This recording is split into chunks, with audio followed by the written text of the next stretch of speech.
Many of you may be familiar with William Carey, a man we refer to as the father of modern mission, serving Christ for more than 40 years in India. He preached, planted churches in the late 1700s, early 1800s, built schools. In fact, he started a school for poor children where he taught them, among other subjects, accounting so that they could make a living when they grew older. He founded the first degree awarding university in the entire country of India. No doubt his most lasting legacy was his tireless effort to translate the scriptures into a number of dialects and languages for the people throughout this country. I have read and underlined and often mused on his classic biography written by his great-grandson, where he retold the narrative of William, who is a simple, ordinary shoemaker, developed by the grace of God in his heart a passion for the world. In fact, he had over his workbench where he repaired shoes a map he made of leather of the world. And he would pray for the untold millions who knew not Christ. In spite of facing quite a firestorm of criticism from his own denomination for wanting to leave England and go to India with the gospel, he was in a rather hyper-Calvinistic denomination that famously told him on one occasion to sit down and be quiet. If God would save the elect, he would save them. And of course, he understood himself the encouragement of Paul, and how will they ever believe in one in whom they've never heard? How can they hear without a preacher? He providentially became close friends with 4 businessmen, and they promised to support him.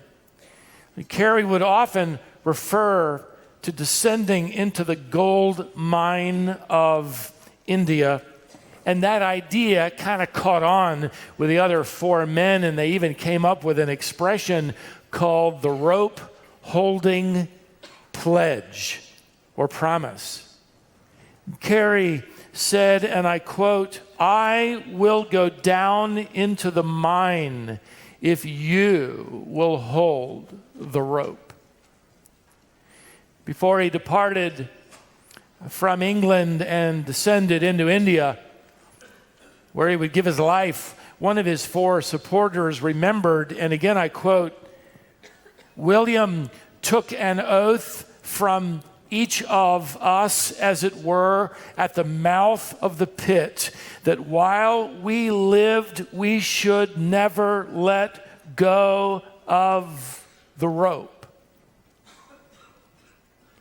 I'm glad to report to you, beloved, that all 4 men kept their promise, and as long as they lived, never let go. I've often thought their biographies have never been written, at least not on earth. But their biographies, these 4 men, have been recorded in heaven.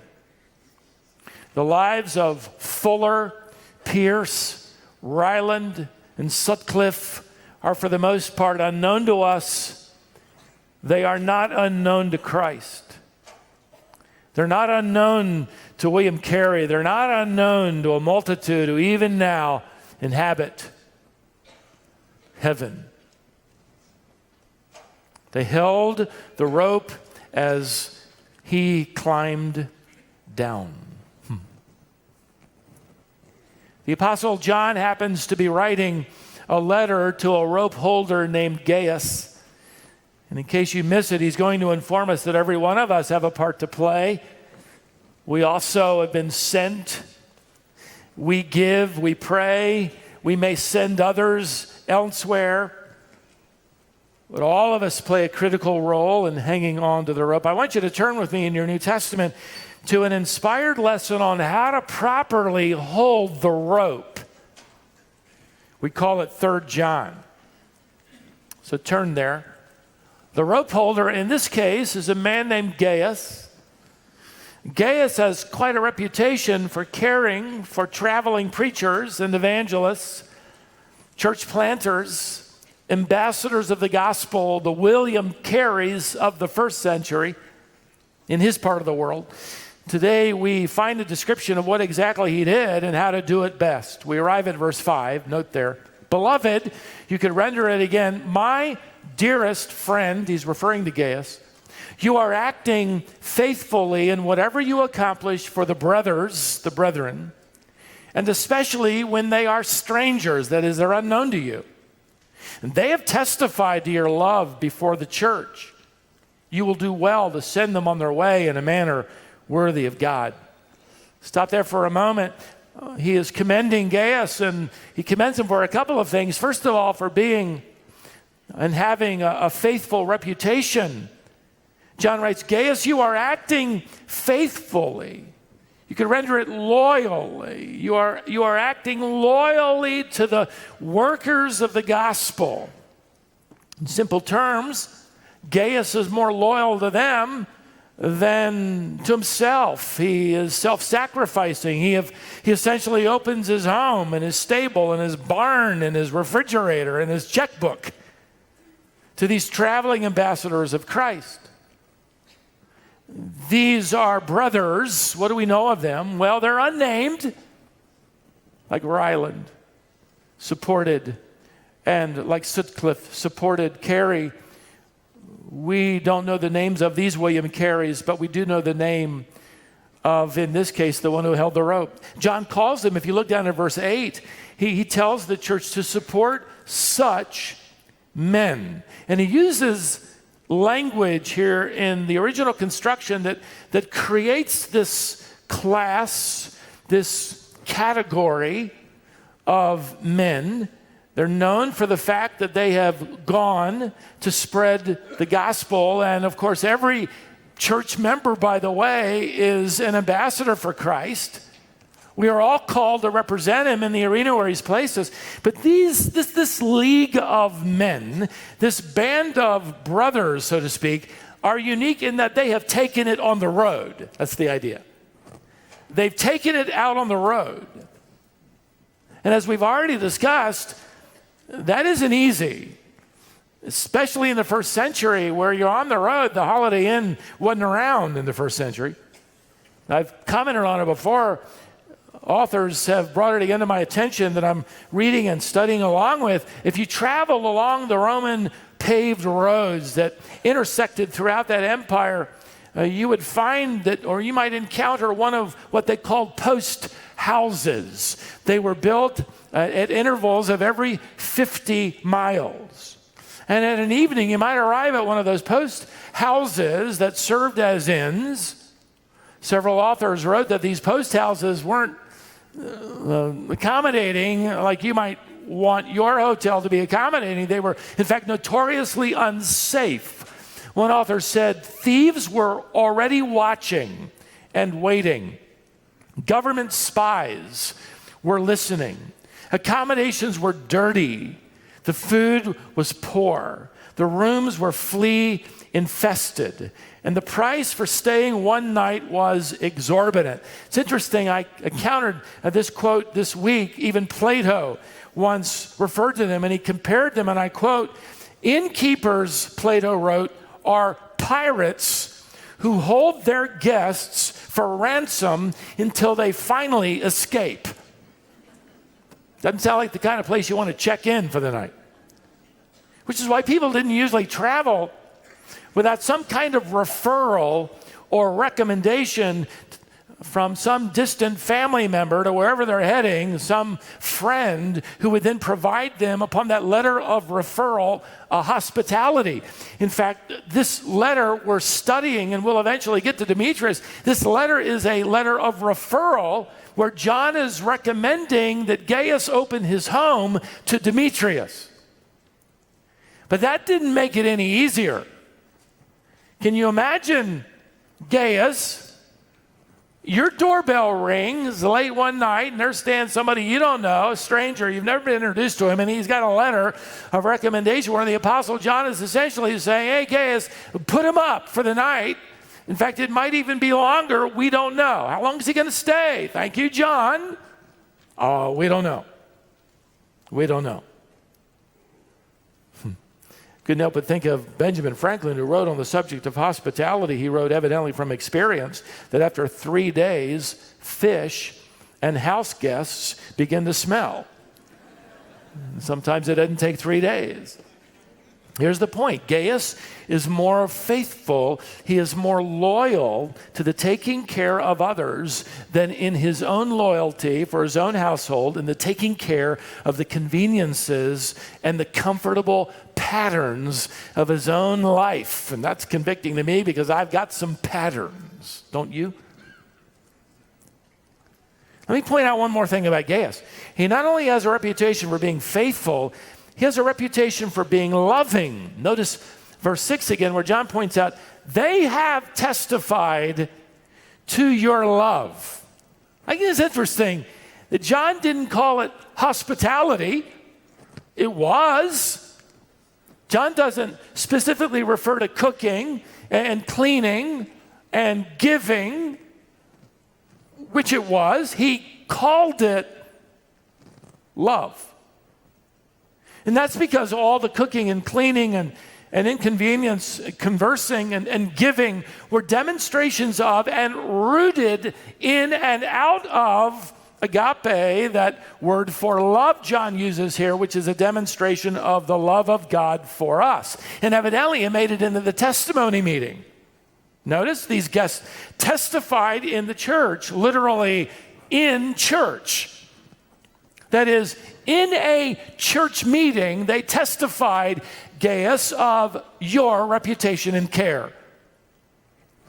Evidently, word has already traveled back to Ephesus, where John is living, about the treatment Gaius is offering to these strangers, these ambassadors, these church workers, and the entire church now hears of the hospitality of Gaius. Evidently, God wanted Gaius to rub off on them and on us. Now John urges Gaius to keep on doing the same thing. Notice the latter part of verse 6. You will do well to send them on their way. You're doing well, Gaius. Keep it up. That word used for well, you do well, can be translated in the New Testament with the word good. You're doing good. You could also translate it, by the way, beautiful. You're doing beautifully. We use that word in our own expressions. That coach yells from the sidelines at his point guard who just sunk a three-pointer. That was a beautiful shot. You might see somebody doing something gracious or kind to somebody else, and you pull them over and you say, I saw what you did. That was a beautiful thing you did. It's the idea. That's the idea here. Gaius, this is a beautiful thing you're doing for these servants of the Lord. You're doing beautifully. Keep it up. Keep doing it. And notice the standard against which he's measured in how he's acting. Look again at verse 6. You do well, you're doing beautifully to send them on their way, notice, in a manner worthy of God. Wow, now that ratchets the whole thing up. You're doing something that is worthy of God. You could understand that genitive to be rendered in the sense that, Gaius, what you're doing in the view of God is worthy. I would agree with those that would understand it, and that could certainly be true. And it may be both of these, but he's using it in the sense of, Gaius, you are treating them in a worthy manner in which you would treat God. Can you imagine? Gaius, take care of them, keep doing this like you would take care of God. If Jesus showed up at your home, I mean, the first thing you're going to think is that he didn't, vacuum the rug. You get past that, but how are you going to treat him? You going to give him the back room or the best room? You going to feed him leftovers? Or are you going to prepare something fresh, something that is probably topped off with chocolate cake, just in case you're wondering. That's beautiful. John says, treat them like you would treat God. And how does God treat us? How does God love us? How does God demonstrate his grace upon us? Paul wrote in Ephesians chapter 1, verse 8, he lavishes his grace on us. He's over the top. Can you imagine a church ever being criticized in its treatment of church workers for being, you guys, you're way over the top. You're lavish. Can you imagine this is the reputation of Gaius, who is treating them as if he would treat God, should God show up. And it's a reminder to us that as we treat those that represent him, we are indeed treating him. As I spent time in this text, of course, my mind was flooded with many memories growing up as a missionary kid, traveling with my parents and my 3 brothers. And we always took that annual summer vacation trip to Minnesota, the birthplace of my father and grandfather, where I was born in Worthington, Minnesota. And all along the way, it took a while to get there because my parents sort of built into that trip 2 or 3 stops at the homes of supporters that supported them. And my parents just retired after 63 years. And, for the 4 of us boys, we didn't really get it. We didn't really care. We just kind of wondered what they had. What could we play with? They got a ball or something. I remember one house always had a crabapple tree that was always, they were perfect for, never mind what we did with those crab apples. But at any rate, I remember many years later when I did finally get it, I was a college freshman and came home. It was on break, and my dad had to preach in a supporting church about an hour and a half away, and I said, hey, can I go with you? And he said, absolutely. So he and I traveled about an hour and a half. We got up early Sunday morning, got there by the service time. My dad preached, and afterward we greeted folks, and it was pretty clear we weren't going anywhere for lunch, and that was fine with me because we'd hit the road and probably get to pick our place to eat. And I remember I could still see, in fact, I can still picture my dad on the other side of the car as we walked out to the parking lot where the car was parked, and I asked him, so, where are we going to go eat? I'd been thinking about that for an hour or so. I was a college student, remember, 6 meals a day is a good day. And so I was, where are we going to eat that? And I remember he hesitated. And then he said, I think we can make it home. And I said, wait a minute, do you have any money? I didn't. He didn't either. He didn't say, he didn't respond. But I said, didn't they give you money? You preached for them. Didn't they give you gas money? Didn't they give you lunch money? Did they give you anything? And he just paused, and then he smiled at me again, and he simply said, I think we can make it home.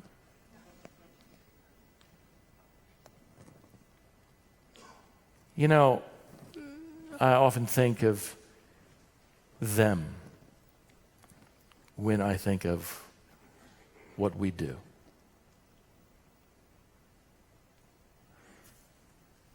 I remember as a missionary kid, every Christmas, the 4 boys, we would receive from one supporting church a box of goodies. We love that. Some candy, a toothbrush. I guess that came afterward. The implication was use it. A pair of socks, some bubble gum. Love that. I didn't think about it then. But it always arrived. We each had our box. Those boxes were rinsed out half-gallon cartons of milk, wrapped in plain brown paper.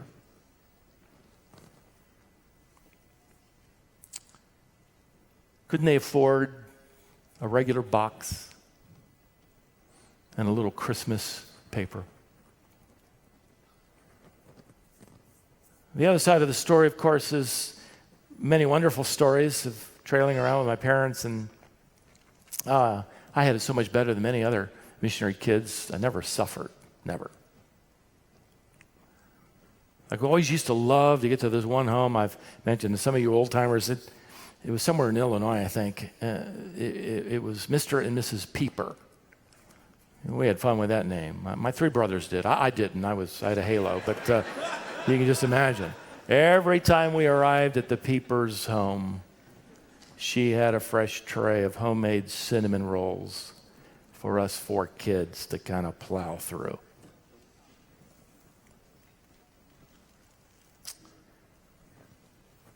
I've been in the homes of missionaries overseas. I remember being in one home where he told me he'd just received a box from a supporting church filled with used tea bags.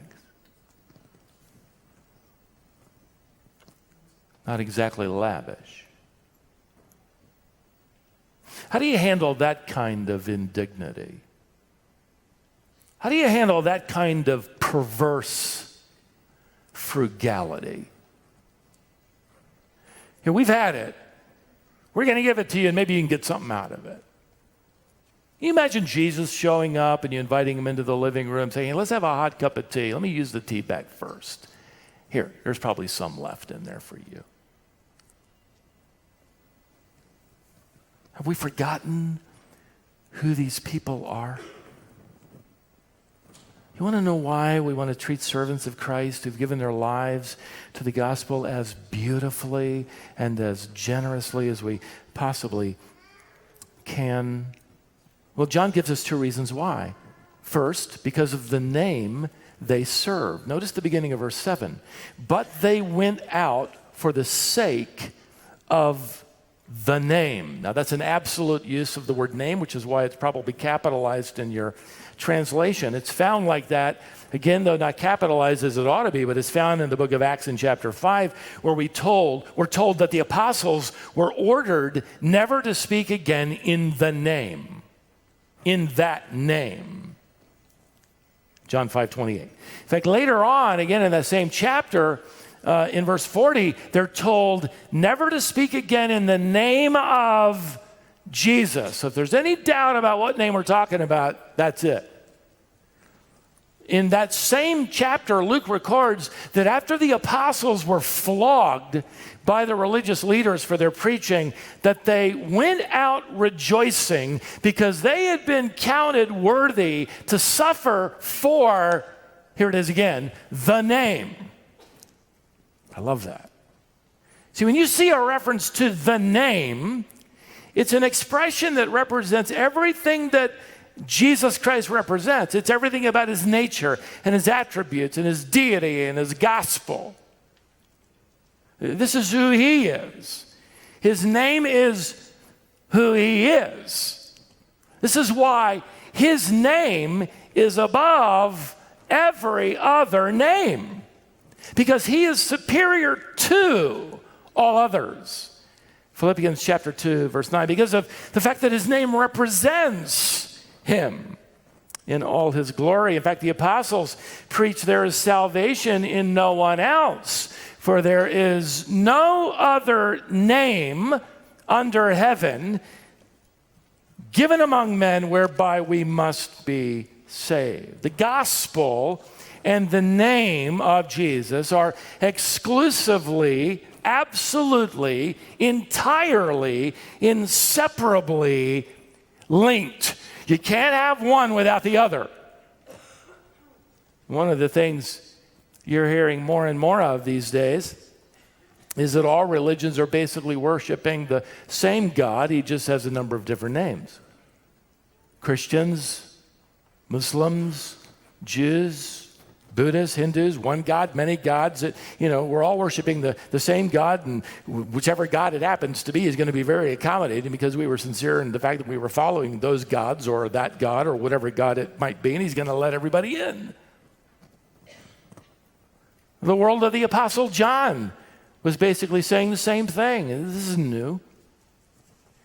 The Greeks and the Romans, when those empires were merging, the Romans just sort of adopted a lot of what the Greeks believed. They had their separate pantheons, different gods. But as the Greek and Roman worlds merged, they essentially said, no sweat. You Greeks call your primary god Zeus. We Romans call our primary god Jupiter. They're one and the same, no problem. Just a different name. Now, when Paul arrives on one occasion in one city, he preaches to them a little differently than that. He doesn't say, you Greeks call him Zeus and you Romans call him Jupiter. Well, we Christians call him Jesus. There's no problem. Oh, no. Not hardly. What he did when he arrived at that particular town, Iconium, I believe it was, is he said, you need to turn from these vain things. The antecedent is Zeus and Hermes. You need to turn from these empty gods and turn, he preaches, to the living God. Acts 14, verse 15. To the only one that's alive. To the only God that's real. Turn from the empty ones to the living one. John will write in his gospel, those who believe will have life in his name. John 20, 31. You want to know why we hold the rope? We hold the rope. They are worthy of our lavish support because of the name they serve. Secondly, they are worthy of our generous and loyal support because of the life they've sacrificed.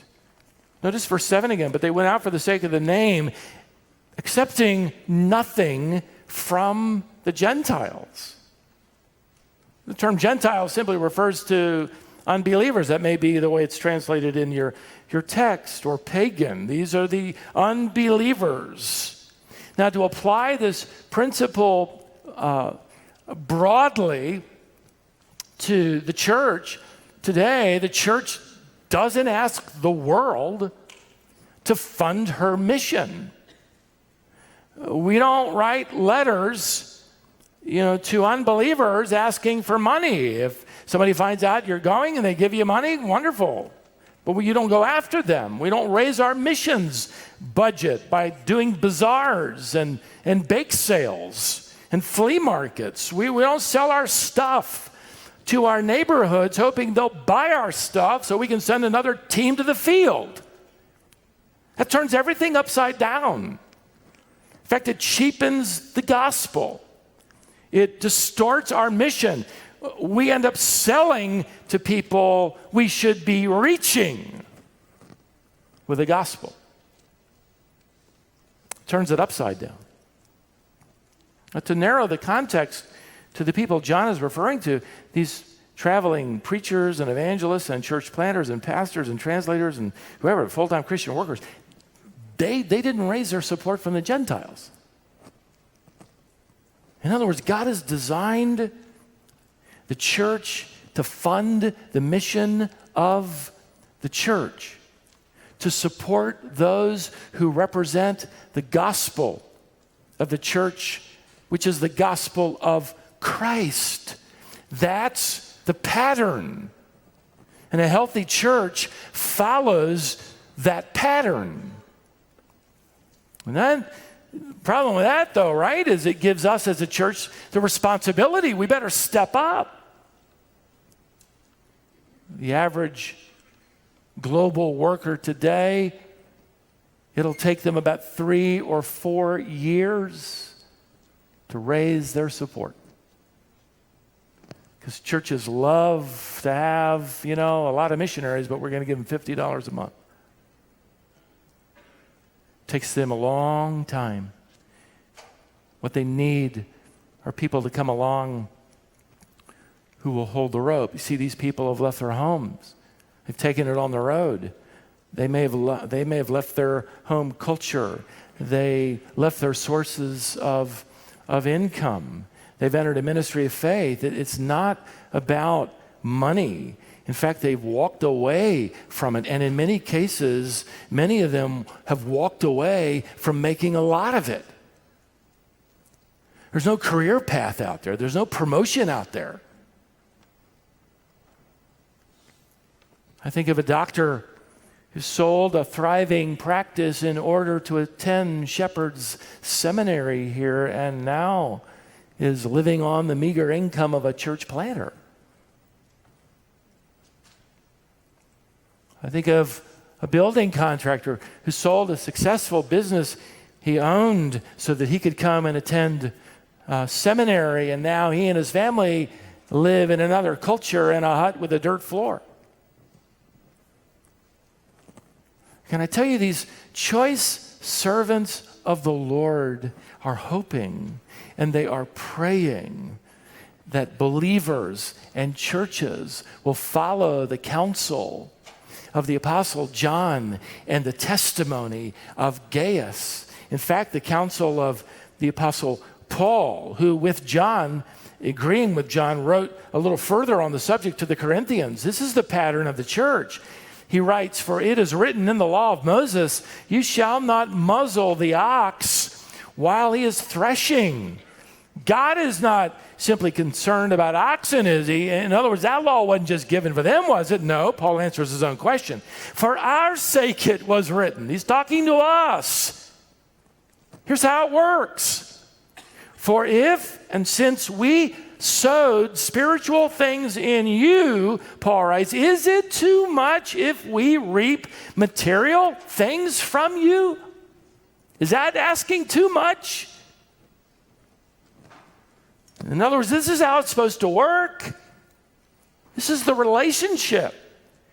They have given their lives to the spiritual ministry of the Word, and now they who have invested in us spiritually, shouldn't they receive from us materially? The answer, of course, is yes. This is the pattern of giving. And what is the standard of our material generosity?